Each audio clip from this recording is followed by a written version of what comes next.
Senator from New Hampshire. Mr. President, I ask that the quorum call be lifted. Without objection. Thank you. Mr. President, I come to the floor today to support a number of our nominees for ambassadors and positions within the State Department.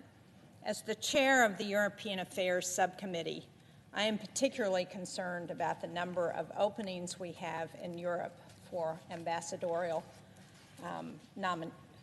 for ambassadors.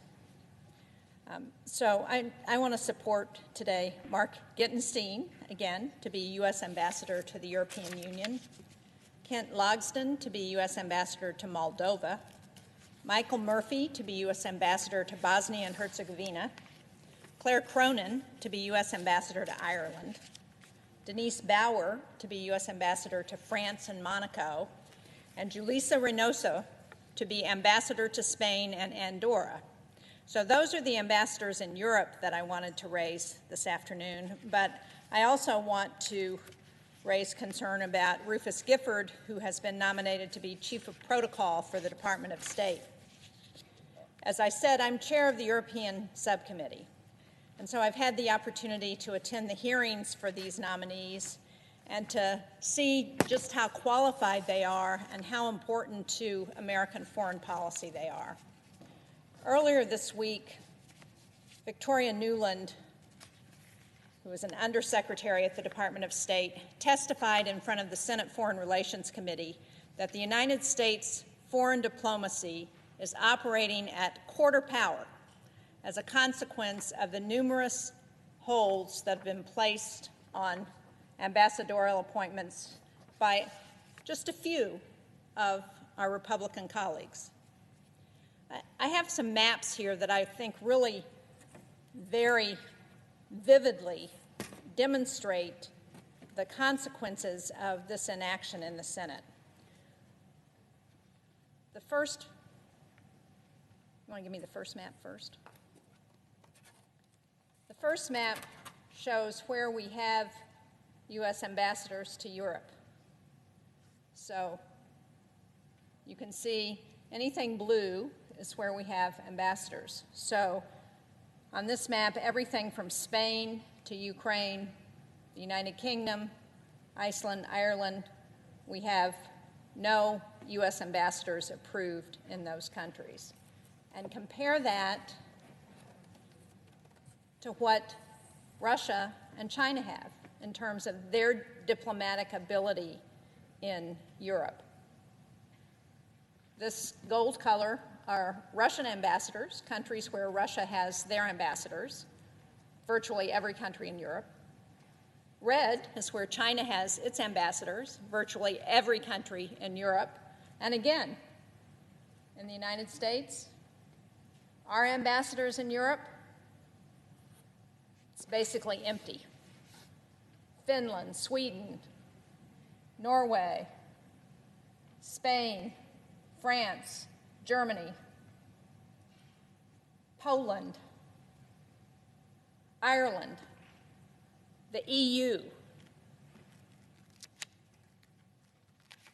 We are desperately in need of ambassadors because right now we have very little presence in Europe. And this is happening at a time when we know there are significant challenges taking place in Europe, particularly in Ukraine, where Russia is threatening to invade Ukraine, its sovereign territory, again, and where we need, if we're going to be successful in responding to Russia, where we need to take a unified approach among our allies. We need to be working with the EU, with NATO, with all of our European allies, and yet in most of the countries where we need to be working, we don't have ambassadors.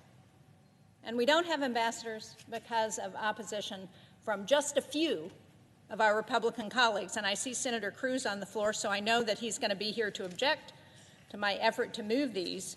But this is the impact of what's happening as the result of your holds, Senator Cruz. We can't put our national security in the hands of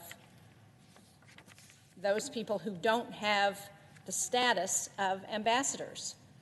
We know that our embassies are doing a great job in all of those countries. They're working hard, but it makes a difference to have someone who's been approved by the Senate, who's been nominated by the President, who has the rank of ambassador. And, you know, as I think about the challenges that are facing this country, I can't think of anything that is more harmful to our foreign policy than deliberately hampering this country's ability to advance American interests on the international stage.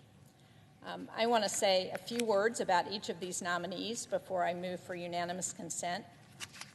And again, I'd like to begin with Mark Gittenstein, who's already served our nation before. He was the U.S. ambassador to Romania. He has spent over 25 years working on energy issues, and as we think about the negotiations that are happening around energy and Nord Stream 2 in particular, which I know is a concern for Senator Cruz because it's a concern that I have, we don't have an ambassador to the EU at the table for those discussions. And Mr. Gittenstein's nomination is critically important in responding to Russia's weaponization of gas flows to Europe and strengthening the transatlantic alliance as we face escalating aggression from Russia. And similarly, Kent Logsdon's nomination as ambassador to Moldova couldn't come at a more critical moment where Russia is again using energy there as a weapon. Maya Sandu, the newly elected pro-EU, pro-reform president there, has every intention of steering Moldova, the poorest country in Europe, toward a better path, and she's looking west to do that. But of course, she's already faced pressure from Putin and his cronies who have threatened to weaponize gas flows into Moldova. We can't allow Moldova to become the next Ukraine or the next Georgia, and we can only prevent that by conveying strong U.S. leadership to support its pro-European aspirations. I also want to say a few words on Michael Murphy's nomination as ambassador to Bosnia and Herzegovina. America played a critical role in bringing peace to Bosnia through the Dayton Accords. But we're seeing now that peace and stability in Bosnia, unity in Bosnia are under increasing attack. Earlier today, I had, I had a chance to meet with the Bosnian foreign minister, and I am seriously concerned by the deteriorating political situation there. It requires an expert career diplomat like Michael Murphy to provide the commanding leadership to help Bosnia through this moment. The same is true in Ireland. And my allergies are getting the best of me today. Cronin's nomination as ambassador to Ireland is not just a symbolic gesture to a long-standing ally of the United States. Peace in Northern Ireland is hanging by a thread as the UK, Ireland, and the EU handle the fallout from Brexit. I was concerned by the release of a report on Tuesday which indicated that the paramilitary gangs embedded in Northern Ireland's divided communities pose, and I quote, a clear and present danger of violence fueled by post-Brexit tensions. By stalling our confirmation of Ms. Cronin, we risk tarnishing our legacy in fostering peace in Northern Ireland through the Good Friday Agreement. And of course, Denise Bauer's nomination to France is necessary as the country prepares for national elections next year. These elections have significant implications for our bilateral relationship, in addition to the role that France will play in the EU and NATO. Similarly, Julissa Reynoso's nomination to Spain requires swift confirmation. Spain will host the Madrid summit next year, where NATO will elect the next Secretary General and finalize the strategic concept. What happens in NATO is critical to America's national security, and we want to have an ambassador on the ground there who can monitor what's going on with those talks, in addition to the other officials we need to send. Finally, Ambassador Rufus Gifford has been nominated to be the Chief of Protocol for the Department of State. He previously served as our ambassador to Denmark, where the Queen there acknowledged him for his meritorious service to the Kingdom of Denmark. His background and service will make him an excellent Chief of Protocol, and we urgently need him in place to assist Secretary Blinken. Combined, these nominations are all critical to immediate challenges facing our national security interests. So, with that in mind, Mr. President, I ask unanimous consent that, notwithstanding Rule 22, the Senate proceed to executive session to consider the following nominations. Executive calendars number 320, 440, 447, 448, 450, 454, and 519. That the Senate vote on the nominations en bloc without intervening action or debate. That the motions to reconsider be considered made and laid upon the table with no intervening action or debate. That any statements related to the nominations be printed in the record, and that the President be immediately notified of the Senate's action and the Senate resume legislative session. Is there an objection? Mr. President. The senator from Texas. Reserving the right to object. You know, in Washington, there's always political rhetoric that goes around. The senator from New Hampshire just moments ago described the embassies in Europe that are missing ambassadors, and she said they're missing ambassadors because of Republican objections, and she highlighted in particular Ukraine. Mr. President, I'd like to point out there's some irony in her doing so, because actually the reason there is no ambassador in Ukraine is because of one thing and one thing only. President Biden has not nominated anybody to serve as ambassador to Ukraine. We're in December of the first year of his presidency, and Biden has yet to name an ambassador. And so there are no Republican holds, there are no Republican objections to an ambassador that Biden has not even named. In addition, there are multiple ambassadors that have been named that the Senate Foreign Relations Committee has yet to hold a hearing on. And for every one of those nominees on whom there hasn't been a hearing, again, there are no Republican objections. It is simply the Senate Democrats have failed to move forward with hearings. But there are a number of nominees who've been nominated and who've had hearings on whom I have holds. And we're here today, once again, because the Democrats in this chamber have been unwilling to do the one thing that would stop Vladimir Putin from potentially invading Ukraine, which is sanctioning the Nord Stream 2 pipeline and making sure that it never becomes fully operational.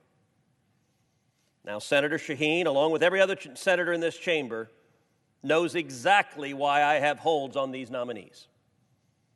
Right now, as we speak, over 100,000 Russian troops are massed on the border of Ukraine, waiting to invade.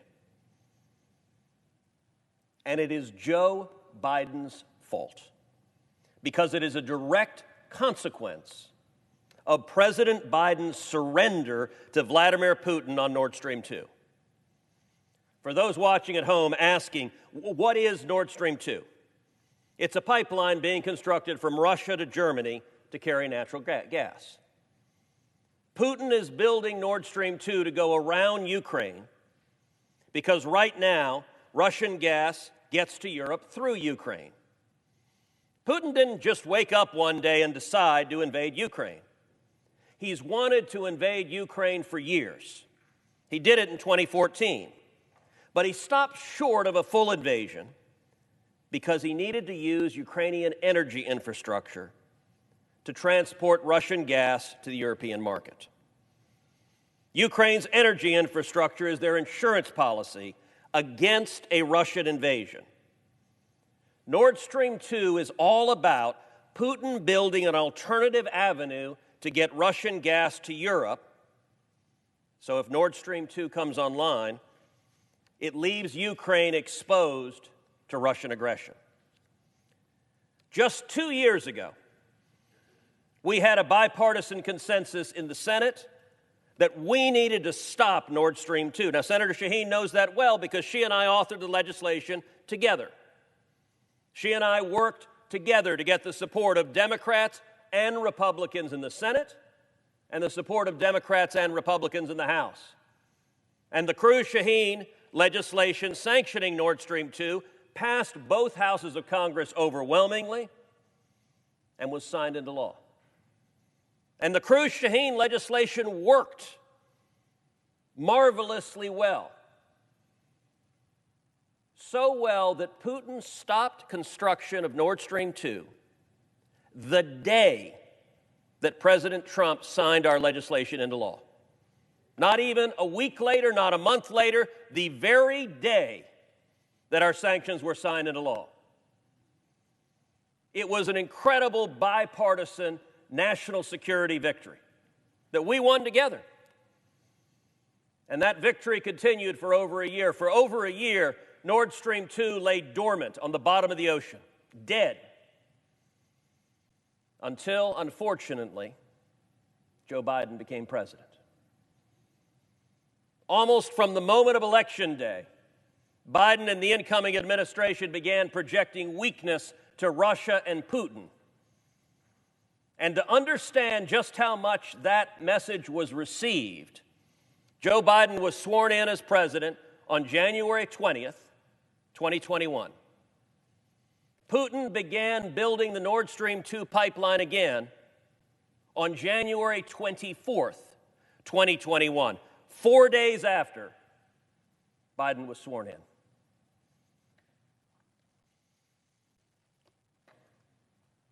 In the Senate, I introduced legislation again on the Senate Foreign Relations Committee that passed in the Senate Foreign Relations Committee in this Senate with overwhelming bipartisan support to sanction Nord Stream 2 yet again. But this summer, the Biden White House made a political decision to surrender completely to Putin on Nord Stream 2.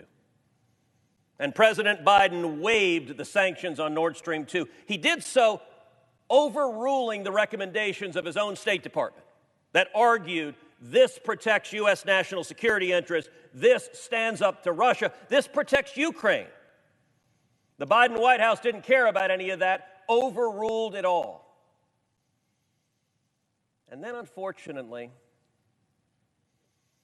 Senate Democrats lost their willingness to hold Biden to account. This is an issue on which Democrats and Republicans are agreed on the substance.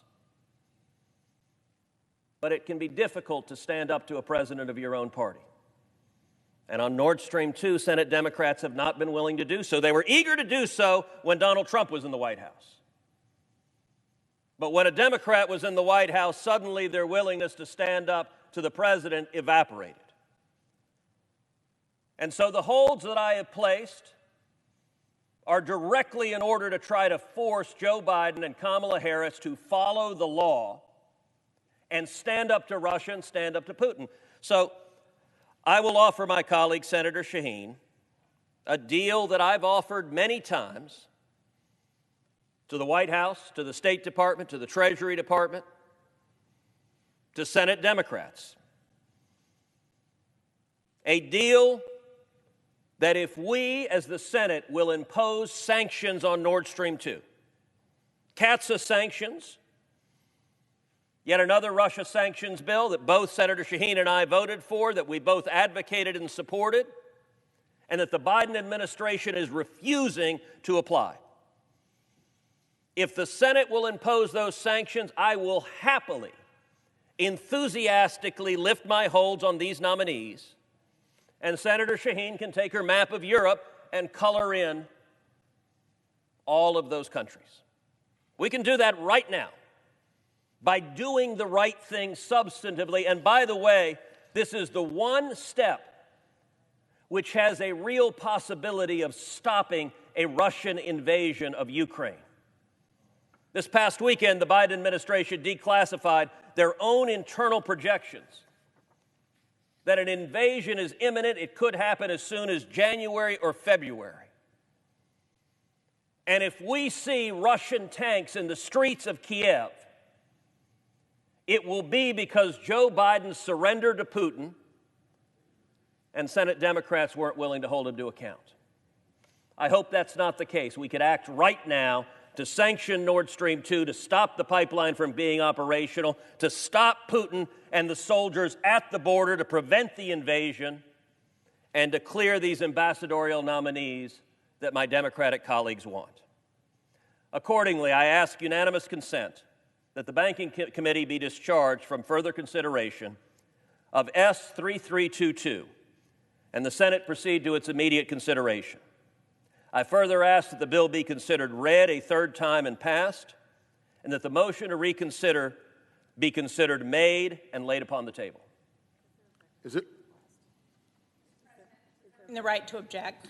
Yes. Is there an objection? Senator from New Hampshire. Reserving the right to object. My colleague and I agree on our opposition to Nord Stream 2, but I'm not looking at it, despite your accusations, through the same partisan lens that you are, Senator Cruz. And I would go back, I think you threw out a lot of red herrings in your initial objection there, one of which was to suggest that I said that you had a hold on our ambassador to Ukraine, and I actually agree with you. I think this administration needs to appoint that ambassador to Ukraine 8 months ago.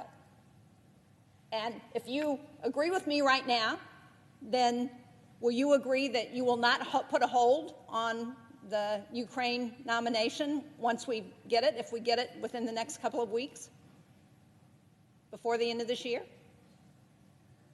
I'll ask you to think about that for a minute, because I do think we need to have an ambassador there, and that's certainly on my list of places in Europe where we need ambassadors. But I think the bigger question now, you suggest that the mere action of sanctioning Nord Stream 2 would be enough to deter Putin and his ambitions in Ukraine. Sadly, I think that is a simplistic analysis of the situation that we're in, because the biggest deterrent we can provide right now to what Putin is thinking about is to let him know that we are united with our allies in Europe on our opposition to any action he might take in Ukraine, that we are united with our NATO allies, that we are united with our European allies. And unfortunately, one of those major allies is Germany. And I don't think it would be good for the unity message that we need to give to Putin to, at this point, sanction Nord Stream 2, because I think the Germans are going to come to that conclusion on their own. They have a new administration. They have a new administration that has issued some contracts, what they call contracts, in developing their coalition government, that have a very different tone with respect to how they're talking about Russia and China, for that matter. And so I think it's more prudent. I also have real concerns about the current legislation on Nord Stream 2, but I think it's more prudent for us to continue to work with our allies to make clear to Putin what's at stake. And Nord Stream 2 is at stake if he goes into Ukraine. There's no doubt about that. And right now, as we know, the certification of the pipeline has been delayed, and it's been delayed until well after the first of the year. We're not sure what the timetable is, but it's going to be sometime after the spring. And so I just have came to a different conclusion than you did, Senator Cruz, about the best way to deter Putin at this point. I think it is to work together. It's not to poke a finger in our most prominent ally on this issue and suggest that we create those divisions, which is what you would like to do. And I think furthermore that the efforts to undermine our appointment of ambassadors and our ability for the State Department to conduct foreign policy further weakens our ability to negotiate with Putin. And it sends a message about divisions within Congress that is really not helpful. It's not helpful as Putin is watching us. It's not helpful as China is watching us. So you and I just have fundamentally different views of how best to address this issue and how we can achieve the goal that we both want, which is to end Nord Stream 2 and reduce Europe's dependence on Russia and to prevent Putin from invading Ukraine. So, Mr. President, I object. Objection is heard. Is there objection to the original request? Mr. President, The senator from Texas. reserving the right to object, I would note that Senator Shaheen said it was simplistic to say that sanctioning Nord Stream 2 would stop a Russian invasion of Ukraine. And in that, Senator Shaheen may well be right. I cannot guarantee that Nord Stream 2 sanctions would prevent an invasion of Ukraine. What we do know is it has in the past. What we do know is that in 2014, when Putin invaded Ukraine in the Crimea, that he stopped short of a full invasion because he needed the Ukrainian energy infrastructure. And we also know that during the more than a year in which the Cruz Shaheen sanctions were in effect and Nord Stream 2 was dead, that Putin didn't mass troops in preparation for an invasion. So we know that it has been effective. And we also know, although I cannot promise that sanctioning Nord Stream 2 would prevent an invasion, we know the obverse is true, which is that allowing Nord Stream 2 to go online and become operational would invite an invasion. Senator Shaheen noted that the certification process is expected to be concluded in January or February of next year. I would note, Mr. President, that according to the Biden administration's own documents, the Russian invasion is expected potentially in January or February of next year. I do not believe it is coincidental that the instant Putin can turn on the switch of Nord Stream 2 is when the tanks are preparing to invade. If the Senate Democrats continue their partisan blockade of sanctions, they are inviting a Russian invasion. Senator Shaheen also said... Let me ask you a question. I would happily consent to a colloquy. I just want to correct what I said, because I think you mischaracterized it.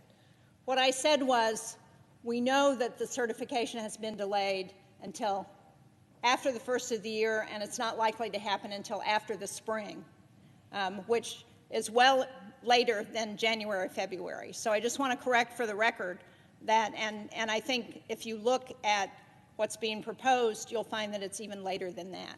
Well, I will accept that correction. I don't believe you said the spring. I think you said after the first of the year, but I don't think... I went on to say after the spring as well. So I do not think it is coincidental that the timing of Nord Stream 2 and the timing of an invasion are intertwined. Now, Senator Shaheen also suggested the way to prevent an invasion is to be united with our allies. I actually agree with that. I would point out that this summer, when President Biden waived the sanctions on Nord Stream 2, you know what our allies said? Ukraine and Poland put out a joint statement. I would encourage you to read the joint statement from the foreign ministers of Ukraine and Poland, because they denounced the Biden administration for waiving sanctions on Nord Stream 2. And you know what Ukraine told us? That waiving those sanctions makes a military attack on Ukraine much more likely. That's what Poland told us. Senator Shaheen knows that. She's spoken with the governments of both countries, I am sure. I've spoken with the governments of both countries, and they adamantly believe that waiving those sanctions is a major force increasing the likelihood of a Russian invasion. One of the things that is striking in the debates we've had on Nord Stream 2, throughout the course of all of this, we have yet to see a single Democrat stand up and defend the Biden administration's waiver of sanctions on Nord Stream 2 on the merits. They all know it's wrong. The only arguable benefit that the Biden White House claims is they earned some goodwill with Angela Merkel. Angela Merkel had been the leader of Germany, But as Senator Shaheen noted, she is no longer the leader of Germany. The German people voted her party out of office.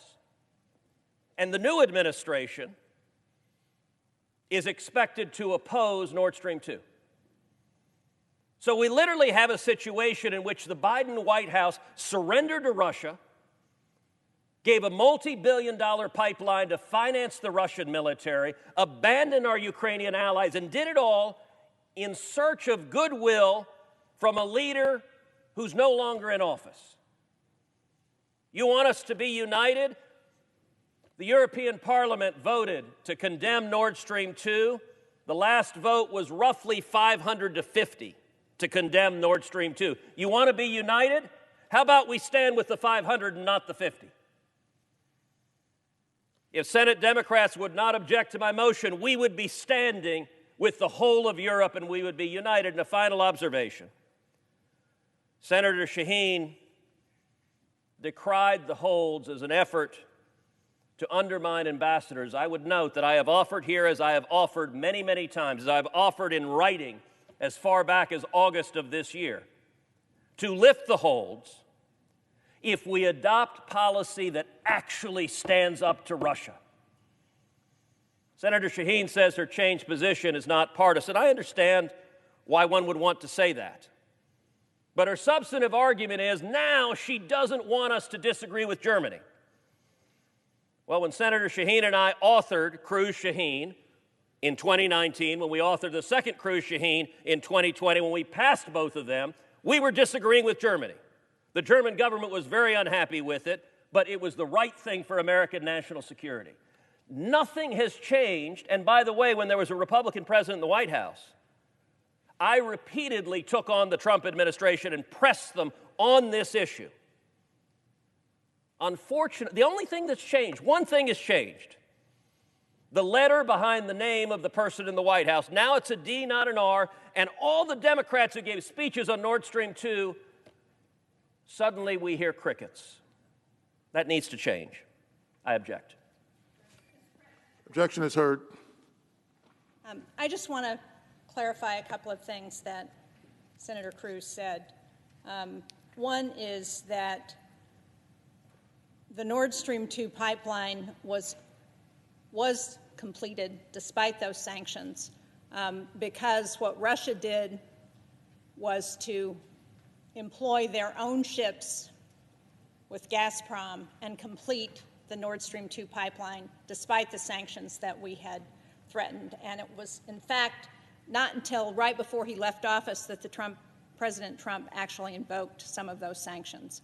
So, again, I think the response has been somewhat simplistic in terms of what we really need to do now to address what's happening with Russia and Ukraine. And I certainly applaud our allies, Poland and Ukraine, but I think we need to stand united with many more of our allies in Europe in order to deter Putin, that the United States, Poland, and Ukraine probably are not going to do it on our own, and we need all of us to act together.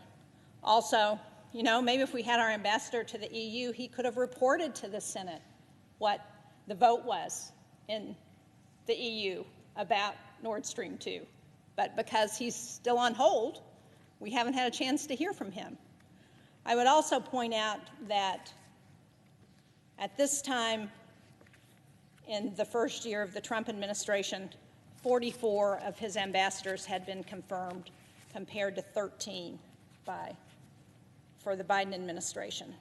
And, you know, it seems like there ought to be a number of things we can agree on. And by the way, there was going to be a vote on Nord Stream 2 before some of your colleagues objected to the process under the defense bill. If that hadn't happened, we would have actually had a vote on Nord Stream 2, and we could see what the view of this body is. But unfortunately, it was because of those objections that we didn't get that vote. So I think, again, if you look at our ability to conduct our foreign policy and to be effective against Vladimir Putin, one of the most important things we can do is to put in place our diplomats so that they can help advance American foreign policy. And what's happening right now, in addition to those people you have on hold, we have over 50 State Department nominees on hold because of your objections and the objections of some of your other colleagues. And again, I don't think that's where most of the members of your caucus are. I think most of them, while they may not agree with all these ambassadors, they would agree that we should go forward and allow our foreign policy to move forward with diplomats. So I think I understand your objection to Nord Stream 2. As I said, I've objected to Nord Stream 2. But I think at this point what we need to do is look at how can we conduct our foreign policy in a way that best puts pressure on Vladimir Putin. And I just disagree with you that that's going to do it right now. So with that, Mr. President, I yield the floor. The senator from Texas. A brief moment of clarification. Several of the facts that I said in my remarks are undisputed because they're undisputable. Number one, it is a fact that Putin stopped construction of Nord Stream 2 the exact day that President Trump signed the Cruz Shaheen sanctions into law. That day. And the pipeline was dormant for over a year. Now, Senator Shaheen said, well, Putin ultimately went back to building the pipeline, even with the sanctions on the books. That's true. After Joe Biden was sworn into office.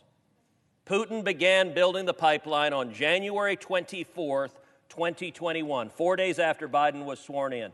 Not a foot of the pipeline was built between December of 2019, when the sanctions were signed into law, and January 24th.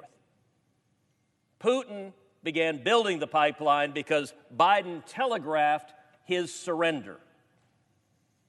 Secondly, Senator Shaheen suggested that if only we had an ambassador, we might know what the European Parliament did. Thankfully, Mr. President, we have these magic little devices that let us cross the Atlantic in the twinkle of an eye.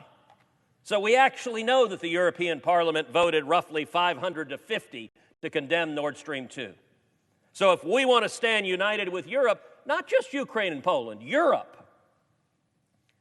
we want to stand up to Nord Stream 2. And a final point I will say to Senator Shaheen, perhaps as a moment of a word of encouragement, which is I have right now pending an offer with the Democratic leadership to lift a number of these holds, a significant number of these holds, if the Democratic leadership will agree to a vote on Nord Stream 2 sanctions. We're engaged in productive negotiation on that issue, and if the Democrats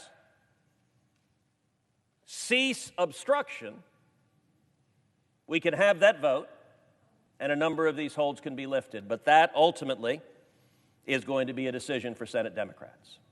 I yield the floor.